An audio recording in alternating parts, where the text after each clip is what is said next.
G'day, I'm Kim Elman, and today we're going to be looking at the phenomenon known as Carlando, compliments of Surfshark VPN.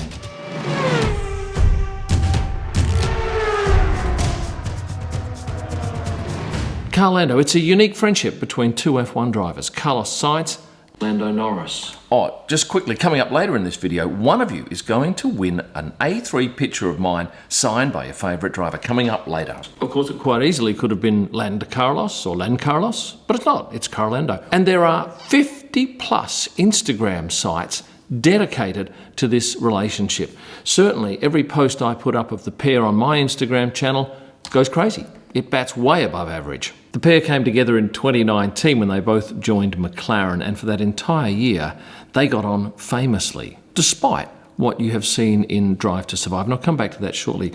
But first, let me say that if you're looking for a VPN, you need to have a look at Surfshark. Surfshark is an app and a browser extension that allows you to position your device anywhere in the world.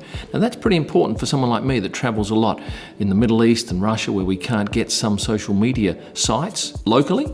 I can log on, say, in Australia and automatically get access to those sites. Plus, if you're a Netflix user, you'll find a whole new array of content if you log on in various different countries. And right now, if you click on the link in the description here, you can get Surfshark VPN for 83% off, 3 months free, and a money-back guarantee when you use this promo code. That's 83% off, 3 months free, and a money-back guarantee when you use the promo code Kim. What are you waiting for? Get Surfshark now.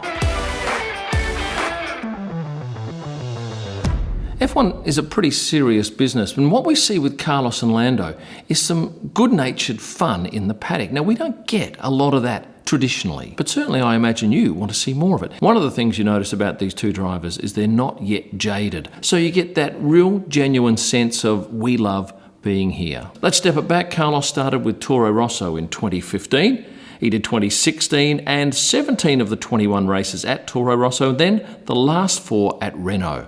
Then it was all of 2018 with Renault, then it was off to McLaren in 2019, and that's where the pair first worked together. And at the end of season 2020, he moved to Ferrari. Lando Norris's F1 career has seen him for all 3 years at the same team, that being McLaren. So what do I notice working so closely with both drivers in the paddock? I see a great sense of camaraderie. Certainly, yes, when they were teammates together, there was rivalry on the track, as you can imagine. But away from the track, and I'll give you this example here in Singapore. Have a look at the pair, how relaxed they are, having fun. And it's not forced, it's not over the top.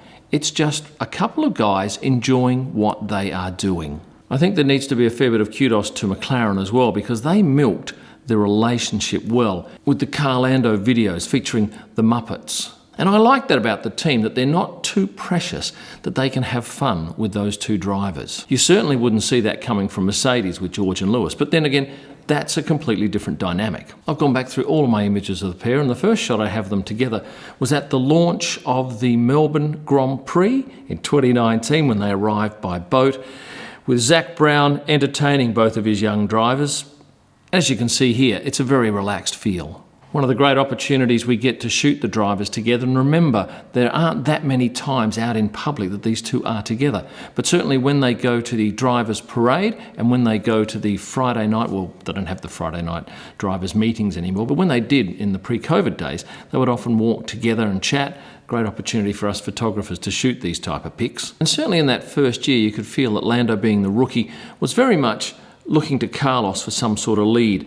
And here in these pictures, you just see a very young Lando Norris with good nature written all over his face. And Carlos, I see chill. He's just a relaxed guy, really fun, a great guy to talk to, and I think the pair are a marvellous combination and a marketer's dream for someone like McLaren. A couple of people have told me they think Lando is a bit arrogant.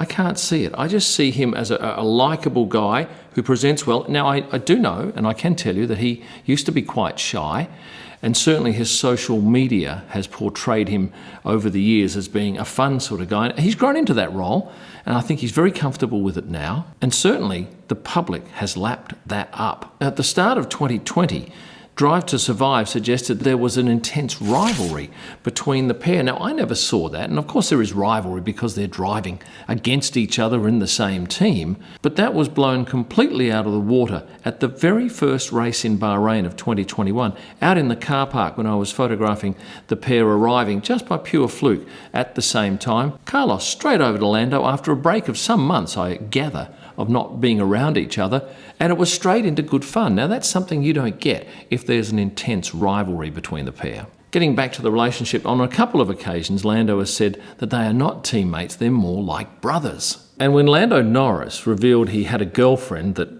most of you guys on social media knew about well before he came out with it in December last year, Carlos was one of the first to comment on it. Here's another picture that I want to talk about briefly. This was at the British Grand Prix. I was standing behind the guys waiting for the national anthem.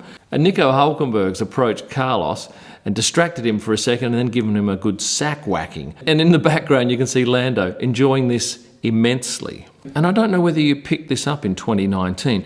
I did on a number of occasions. I would get out there early and wait for the drivers to roll up on that red carpet. And on more than one occasion, I would catch these two drivers catching up with each other prior to the start. And they talk about what it was like on that first lap. How did you find it? And at the time, I thought to myself, does every other driver discuss stuff with his teammate like that? If there's an intense rivalry, I don't think so. Here's another example of how this relationship plays out at the track. Japan, 2019. The drivers, when they walk into the paddock, have to go past a whole lot of spectators, and on the left, there were pictures of each driver along the walkway. At some point, one of them has defaced the other one's picture, which resulted in a payback with the other one defacing his picture, but in a fun way. Now, I imagine that these defaced prints would now be highly collectible. Who knows who has them? And on another matter, let me tell you that this year I'll be giving away some great stuff. I've already teed up a package at one race with F1 Experiences, and I've got another circuit that wants to give away a couple of tickets to a corporate box at the track. And I'll tell you more about them later in the year. Apart from that, we've got some signed pictures and perhaps even an electric scooter. But more of that throughout the year. So make sure you're subscribed here to my channel so that you don't miss out on any of this. How have things changed now that they're in different teams? Let me talk you through a couple of interactions that I've witnessed with these two drivers, one in particular after the Saudi Grand Prix. Carlos was biding his time in the background, and in the end, such is their relationship that he just came over and rested his arm on Lando's shoulder, annoyed him for a little bit, had a laugh, and then grabbed him with his towel and yanked him away. Great television, great photography moment for me, but it showed to me that there's this great love and respect between the pair. Neither is on top of the other one. Neither is the dominant player. And then there's another great moment back in Monaco when the pair ended up on the podium together, along with a mutual friend of theirs, Max Verstappen. But for my money, I was focusing on Lando and Carlos interacting on that podium. And they targeted each other with the champagne, and it was clearly a moment that they both loved? No, what's the next step up from loved? Really loved. And the fact that they're at different teams now means there's probably a little less rivalry involved. Of course, I know that Lando and Carlos have a great relationship, but so too does Lando and Carlos Sr. This was after the Abu Dhabi race, the final race of 2021, and Carlos Sr. here is seen putting his arm around Lando and giving him some family love. In actual fact, they were talking about a game of golf coming up the week after that. But that's lovely when you see the families of drivers embrace past teammates. That brings me on to the Lando and Daniel relationship. Now that they are teammates, do they have that same bond? No, definitely not. It's a different dynamic altogether. And I think when Daniel came into the team, he was very much seen as the more experienced and number one driver, and perhaps that pushed Lando back into the shadows a little bit. But of course, as we know, that hasn't played out on the leaderboard. Lando dominated this year, despite the fact that Daniel had that magnificent win in Monza. And when you look at it, Daniel Ricciardo is very much the showman.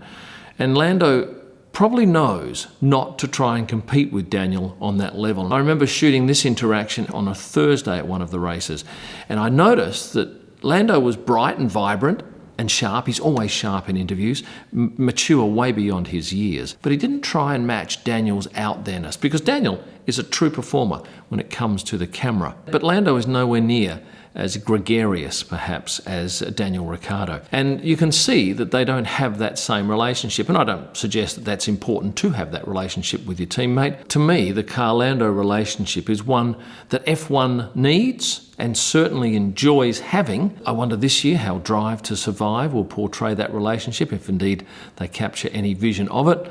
But as a storyline, it's a great one. And the fact that so many of you are watching this video suggests that yes, you love to see these F1 bromances.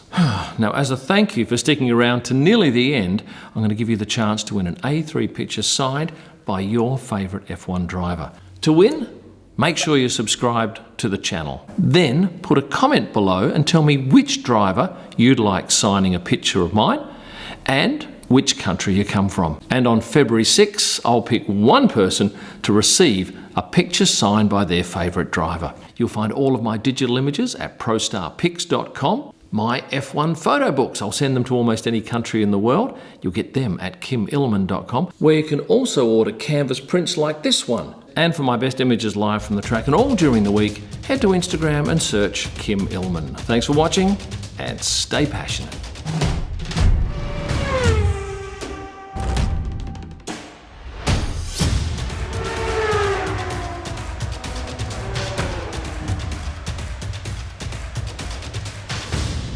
And a case in point here is Daniel. When was that? Shut up!